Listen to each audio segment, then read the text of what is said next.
طبعا هاي السفينة اليونانية هاي بالحرب، يعني هاي اصلا الجزيرة كانت يقولون لا ما تابعة لا لايران ولا اي دولة، فصارت حرب بين ايران وبين اعتقد دبي ما اعرف منو ويا دولة، فهي هاي اصلا سفينة حربية دخلت من على الجزيرة فصدوها الايرانيين.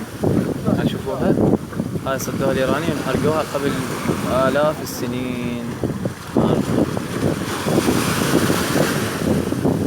وطبعا اكو بعد 3 ارباع هاي السفينة جوا بالبحر يقولون، يعني مو بس هاي السفينة، اكو جوا بعد السفينة اليونانية. الأجابش الإيران تبي اليونان، والأمواج هنا غزيرة كلش.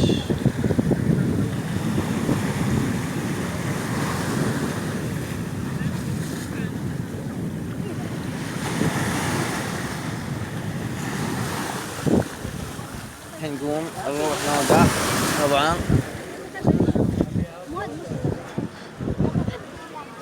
هاي العالم، وهذا حامد المترجم مالتنا الإيراني، هو مجر لنا سيارة ومطلعنا ودا يخلينا نفتر داخل جزيرة كيش.